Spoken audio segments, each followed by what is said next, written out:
संविधान पर बोलने का अवसर दिया, उसके लिए आपका बहुत बहुत धन्यवाद। माननीय अध्यक्ष महोदय, भारत के संविधान का जो प्रियम्बल है उसको पढ़कर मैं अपनी बात की शुरुआत करना चाहूँगी।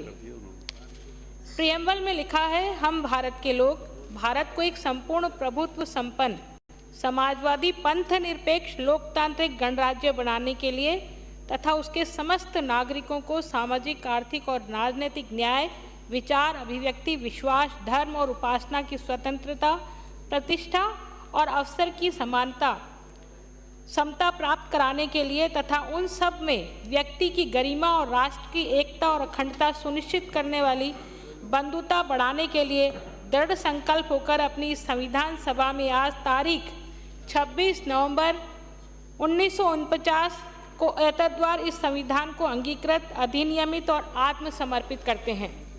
माननीय अध्यक्ष महोदय,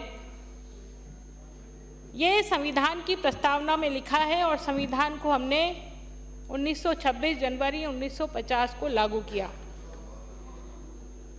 माननीय अध्यक्ष महोदय, सत्ता जब सेवा बन जाए तो राष्ट्र का निर्माण होता है और जब सत्ता विरासत बन जाए तब लोकतंत्र खत्म हो जाता है। हमारे इस प्रियम्बल में पंथ निरपेक्ष शब्द का उल्लेख आया है, लोकतांत्रिक गणराज्य का उल्लेख आया है और ये लोकतांत्रिक गणराज्य जनता के लिए, जनता के द्वारा और जनता को समर्पित होकर के ये गणतंत्र की स्थापना की गई। लेकिन कांग्रेस के लंबे कालखंड में 55 सालों के नेतृत्व ने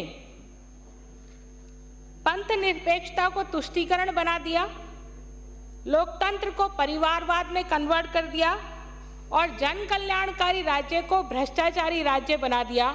जिस तरह से पिछले 5 वर्ष हमने राज्य में देखे और 2014 से पहले केंद्र में देखे, कांग्रेस की सरकारों ने किस तरह से परिवारवाद को आगे बढ़ाने का काम किया और ना केवल परिवारवाद को आगे बढ़ाने का काम किया बल्कि संविधान की मूल भावना को तोड़ मरोड़ कर बहुत निर्लज्ज तरीके से इसका दुरुपयोग करने की कोशिश की। माननीय सभापति अध्यक्ष महोदय, जिस तरह से पिछले 5 सालों में कांग्रेस की सरकार चली, पूरी सरकार में जितने सरकार के पक्ष के विधायक थे वो सब मुख्यमंत्री बनकर घूम रहे थे, वो सारे के सारे भ्रष्टाचार में आकंठ डूबे थे। और किस तरह से तुष्टीकरण का एक उदाहरण दूं, अल्पसंख्यक वर्ग से आने वाली एक महिला मंत्री ने ऑर्डर जारी किया कि रमजान का महीना है, इसलिए रमजान के क्षेत्रों में बिजली की व्यवस्था माकूल होनी चाहिए। ये शर्मसार करने वाला आदेश था। आज से पहले, इससे पहले कभी किसी सरकार के मंत्री ने इस प्रकार का ऑर्डर नहीं निकाला।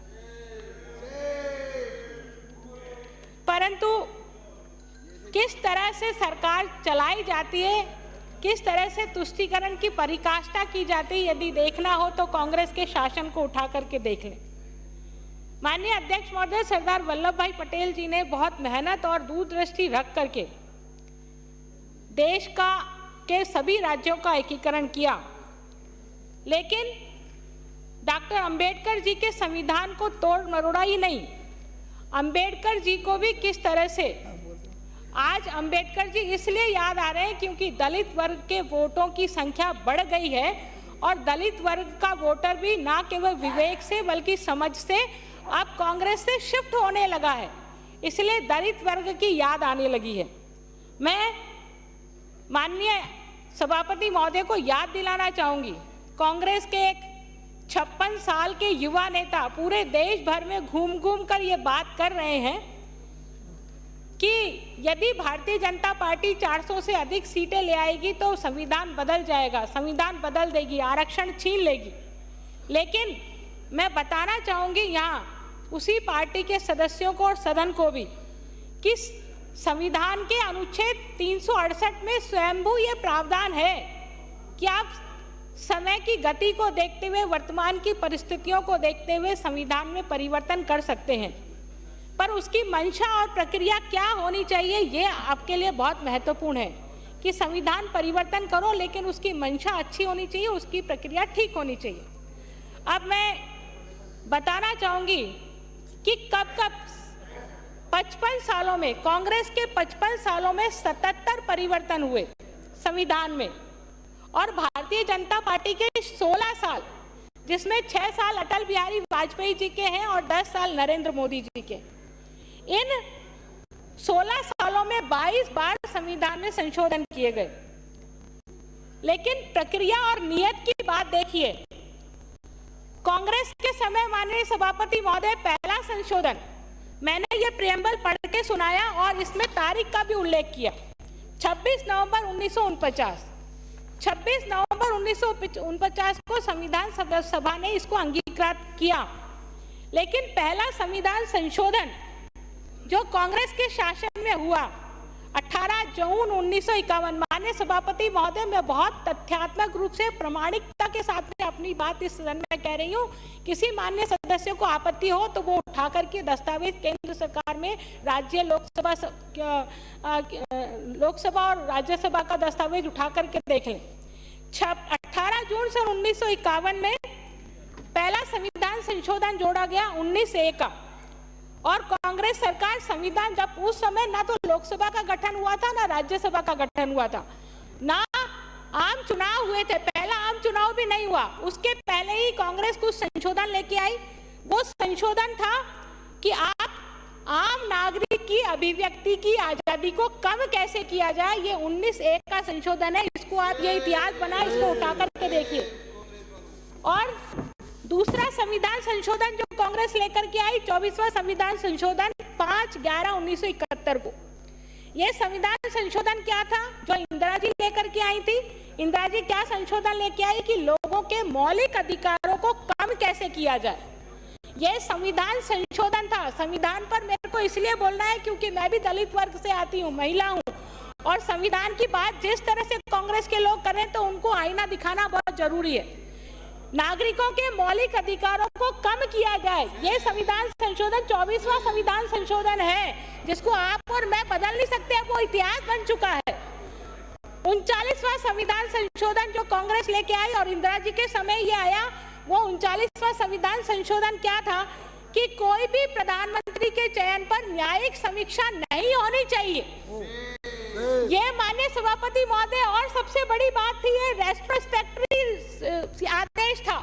इसका सीधा सीधा मीनिंग है कि यदि इंदिरा गांधी जी के चुनाव को इलाहाबाद हाई कोर्ट ने कैंसिल कर दिया, चुनौती दे दी, तो उस पर न्यायिक जांच नहीं होनी चाहिए। इसलिए ये संविधान संशोधन लाया गया और संविधान संशोधन ला करके इसको रोका गया।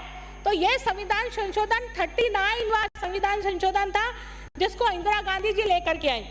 42वां संविधान संशोधन माननीय सभापति महोदय क्या था?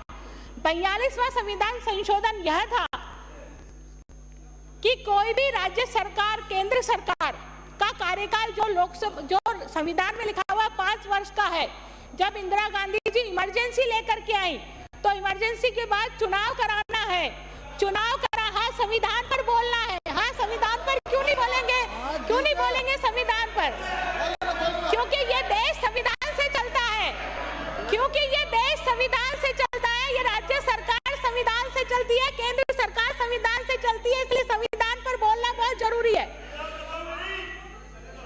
तो वो संशोधन क्या था? 42वां संविधान संशोधन ये था कि इमरजेंसी आने के बाद में चुनाव होने थे तो राज्य सरकारों के कार्यकाल को 6 साल बढ़ाया गया और लोकसभा के कार्यकाल को 6 साल बढ़ाया गया। ये 42वां संविधान संशोधन करके उन्होंने 1-1 साल के कार्यकाल को बढ़ाया ताकि चुनाव आने पर हम हार ना जाए।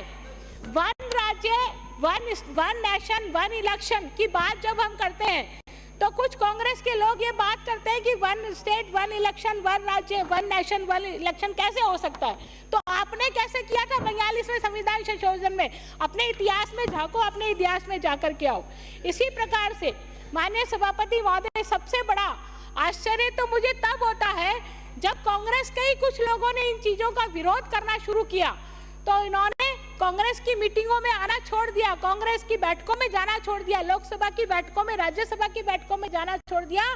तो लोगों का कोरम पूरा नहीं होता था, तो एक संविधान संशोधन और साथ में किया गया और वो संविधान संशोधन क्या था कि 5 लोग भी, यदि 5 सांसद भी यदि लोकसभा में पहुंचते हैं या राज्यसभा में पहुंचते हैं तो कोरम पूरा हो जाएगा और उनकी बात मानी जाएगी। इससे निर्लज्जता तो कोई हो ही नहीं सकती है। इससे बड़ी निर्लज्जता और क्या हो सकती है? और फिर संविधान की बात करते हैं, संविधान की बात करते हैं इससे बड़ी निर्लज्जता करके।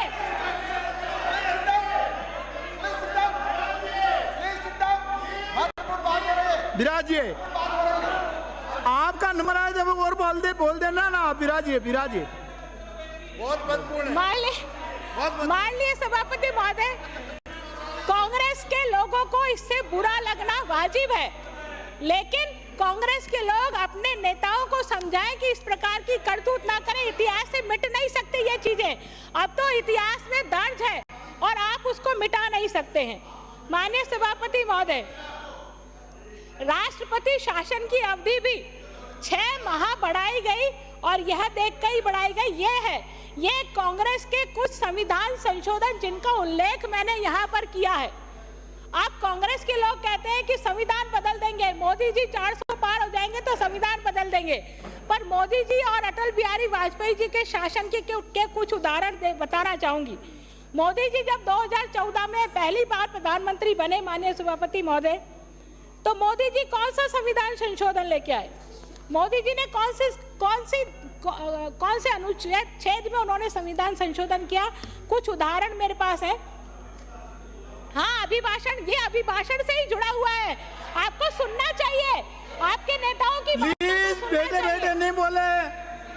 माननीय सभापति महोदय, मोदी जी ने जो परिवर्तन किया 101 अनुच्छेद में, 101वां संविधान संशोधन, ये 101वां संविधान संशोधन 2014 के बाद 2017 में किया गया। और वो क्या था? देश को आर्थिक जगत, अर्थतंत्र में मजबूत करने के लिए पूरे देश में कन्याकुमारी, कश्मीर से कन्याकुमारी तक और द्वारका से हमारे कश्मीर तक, कामाख्या से द्वारका तक, ये देश की चारों सीमाओं में हमारा अर्थतंत्र कैसे मजबूत होगा, इसलिए जीएसटी को लेकर क्या है, यह 101वां संविधान संशोधन माननीय प्रधानमंत्री नरेंद्र मोदी जी ने किया। और सबसे बड़ी बात, हमारे एक कांग्रेस के बहुत बड़े लीडर हर बात में ओबीसी की बात को बीच में घुसा देते हैं। ओबीसी के कितने अधिकारी हैं? ओबीसी की जनगणना नहीं करा रहे, जातिगत जनगणना नहीं करा रहे, जातिगत जनगणना नहीं करा रहे हैं। तो ओबीसी से आपका कितना प्रेम है ये भी मैं बताना चाहूंगी। माननीय सभापति महोदय, आप देखिए 102वां संविधान संशोधन हुआ ओबीसी को लेकर के। ये ओबीसी को लेकर के 102वां संविधान संशोधन मोदी जी के शासन में किया। National commission of backward OBC को संवैधानिक दर्जा उसमें दिया गया, और न केवल संवैधानिक दर्जा दिया, ये संवैधानिक दर्जा माननीय सभापति महोदय 1980 में मिल जाना चाहिए था जब कालकेकर जी की रिपोर्ट आई थी, लेकिन कांग्रेस ने 1980 में लागू नहीं किया। फिर कमीशन बना, 1955 में कालकेकर जी की रिपोर्ट आ गई। उस रिपोर्ट को ना तो राज्यसभा में प्रस्तुत किया ना लोकसभा में प्रस्तुत किया, उसको लाइब्रेरी में डंप कर दिया। लाइब्रेरी में डंप करके जब बहुत मांग उठी तो 1980 में कमीशन बना। 1980 में कमीशन बनने के बाद में फिर कमीशन ने रिपोर्ट दी, लेकिन उसको लागू नहीं किया। उसको लागू कब किया? 1990 में इसको लागू किया, और वो भी कांग्रेस की सरकार जारी थी जब कमीशन की रिपोर्ट लागू की, लेकिन उसको संवैधानिक दर्जा नहीं दिया। उसको संवैधानिक दर्जा कब मिला? जब 102वां संविधान संशोधन मोदी जी के शासन में हुआ और ये ओबीसी को संवैधानिक दर्जा मिला। इसी प्रकार से माननीय सभापति महोदय, मैं उदाहरण देना चाहूंगी। 103वां संविधान संशोधन, वो 103वां संविधान संशोधन क्या था?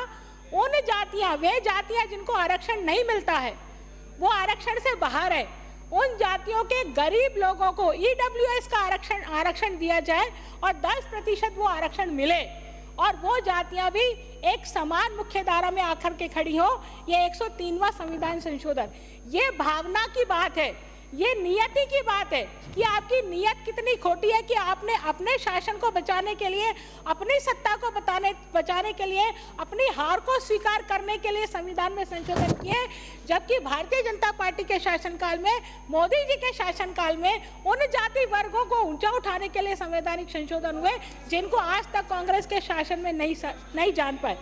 इसी प्रकार माननीय सभापति महोदय, 105वां संविधान संशोधन हुआ। 105वां संविधान संशोधन क्या है? 105वां संविधान संशोधन यह है कि ओबीसी, जिसे सिर्फ कैटेगराइज या परिभाषित केंद्र सरकार या लोकसभा और राज्यसभा सरकारें ही कर सकती है, राज्य सरकारों को वो अधिकार प्राप्त नहीं था।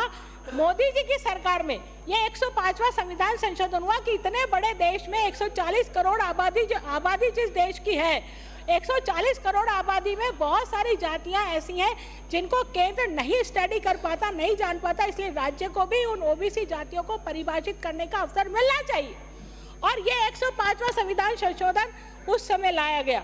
इसी प्रकार से माननीय सभापति महोदय, 33% आरक्षण, मैं माननीय नरेंद्र मोदी जी को इस मंच से बहुत बहुत आभार व्यक्त करना चाहती हूँ। कांग्रेस की यूपीए की सरकार की चेयरपर्सन सोनिया गांधी रही और बार बार ये मांग करती थी जब दूसरी सरकारें होती थी कि 33% आरक्षण महिलाओं को मिलना चाहिए, 33% आरक्षण महिलाओं को मिलना चाहिए, पर उन्होंने किया नहीं। लेकिन भारतीय जनता पार्टी का शासन जब आया तो 106वां संविधान संशोधन हुआ। 28/9/2023 को नारी शक्ति वंदन विधेयक के माध्यम से लोकसभा और राज्यसभाओं में महिलाओं को 33% आरक्षण दिया। मैं हमारी भजनलाल जी की सरकार को भी धन्यवाद देती हूँ कि उन्होंने राज्य में शिक्षा में 50% आरक्षण और सरकारी सेवाओं में, पुलिस में 30 से 33% आरक्षण महिलाओं को किया है। महिलाओं की सुरक्षा की बात की है, कालीबाई भील कोर की स्थापना की है। तो इस तरह से माननीय सभापति महोदय, नियति का कितना फर्क है। अंबेडकर जी ने एक बात कही थी, माननीय सभापति महोदय, अंबेडकर जी ने एक बात कही थी कि कोई संविधान कितना भी अच्छा हो लेकिन वो अच्छा नहीं बन सकता जब तक कि उसको चलाने वाले सकारात्मक और अच्छे नहीं हैं। और कोई संविधान कितना भी बुरा हो लेकिन यदि उसको चलाने वाले सकारात्मक हैं, उनकी भावना अच्छी है, तो वो बुरा संविधान भी अच्छा संविधान साबित हो सकता है। ये अंबेडकर जी ने कहा था। तो 55 सालों के शासन में कांग्रेस के हाथों में इस संविधान को कठपुतली की जैसे घुमाया गया, तोड़ा मरोड़ा गया और उस कारण से देश की ये हालत हुई। अपमान हुआ।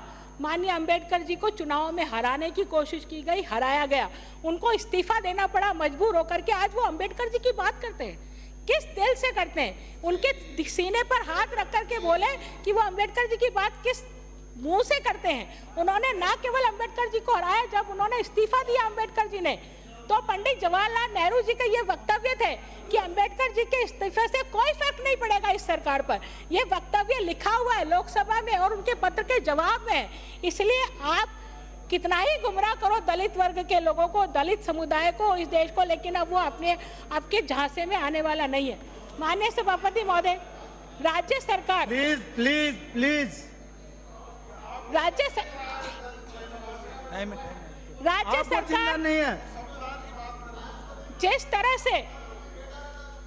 तरह से पिछली राज्य सरकार ने इस राज्य को कर्ज में डुबोया, खजाना खाली रखा, उसके बावजूद भी भजनलाल जी की सरकार ने अथक परिश्रम करके पुनः इस सरकार के खजाने को न केवल भरा है, बल्कि पहला बजट भूतो न भविष्यति, हर विधायक की डिमांड पर उन्होंने कुछ ना कुछ देने की कोशिश की। हाँ, आज फिर अपमान कर रहे हैं, क्योंकि दलितों को सुनना इनकी फितरत में नहीं है ना। माननीय सभापति महोदय, मैं माननीय भजनलाल जी की सरकार का आभार व्यक्त करना चाहूंगी कि उन्होंने सरकारी भर्तियों में 4 लाख तक की भर्ती की घोषणा की। ना केवल घोषणा की, 69,000 भर्तियां उन्होंने पूरी करी और 1,72,000 भर्तियां प्रक्रियाधीन है। राजस्थान का युवा सपना देखता है सरकारी नौकरी में जाने का। सरकारी नौकरी में जाने के बाद में उसका सामाजिक परिवेश, उसका आर्थिक परिवेश बदल जाता है और वो चाहता है कि जितनी मेहनत आज एक युवा जयपुर में आकर के, कोटा में आकर के जो कोचिंग क्लासेस करता है, बहुत मेहनत करता है, लेकिन उसके बावजूद भी भ्रष्टाचार के कारण से, पेपर लीक के कारण से ये भर्तियां गलत हाथों में चली जाती है। तो मेरा निवेदन है आपसे कि ये माननीय भजनलाल जी की सरकार को बहुत बहुत धन्यवाद है कि उन्होंने न केवल SIT का गठन किया बल्कि सरकारी भर्तियों में आगे बढ़ाया। इसी प्रकार से उन्होंने आंगनवाड़ी वर्कर्स को 10% वृद्धि मुख्यमंत्री अमृत आहार, लाडो प्रोत्साहन योजना और लखपति दीदी के Please, नाते से समाप्त कीजिए अभी। इसको इस प्रदेश को आगे बढ़ाने की बात की। मैं 2-3 पॉइंट है माननीय सभापति महोदय। माननीय समय हो गया। सभापति महोदय, महिला सशक्तिकरण में ये सरकार हमेशा से याद रखी जाएगी। मैं पिछले 20 वर्षों से माननीय सभापति महोदय इस सदन में आती हूँ। मैंने हर सरकार में कभी इन्वेस्टमेंट समिट के नाम से, कभी किसी और नाम से, इसमें मैंने इन्वेस्टमेंट के लिए, निवेश प्रोत्साहन के लिए सरकारों को कार्यक्रम करते हुए देखा है। लेकिन पहली बार ऐसा हुआ है कि भजनलाल जी की सरकार ने इन 5 सालों के प्रथम कार्यकाल में ही राइजिंग राजस्थान समिट आयोजित करके 35 लाख करोड़ रुपए के इन्वेस्टमेंट यहाँ आमंत्रित किए। यदि ये 35 लाख करोड़ रुपए के इन्वेस्टमेंट यहाँ आते हैं तो युवाओं को न केवल रोजगार मिलता है, राजस्थान प्रगति के पथ पर और आगे बढ़ता है। इसी प्रकार से पेंशन योजना और सामाजिक, माननीय सभापति महोदय, चूंकि एक आम आदमी का सपना होता है कि वो किसी तरह से अपने जीवन यापन को बहुत सुखदायी तरीके से, बहुत आरामदायक तरीके से व्यतीत करे। उसके हाथों को रोजगार चाहिए, उसके बच्चों को शिक्षा चाहिए। तो शिक्षा की व्यवस्था हो जाए और रोजगार की व्यवस्था हो जाए तो आम आदमी स्वयं खुद ब खुद चल पड़ता है। इसलिए आम आदमी को राहत देने का काम भजनलाल जी की सरकार ने किया है। इतना ही कह के मैं अपनी बात को पूरा करती हूँ। बहुत बहुत धन्यवाद। श्री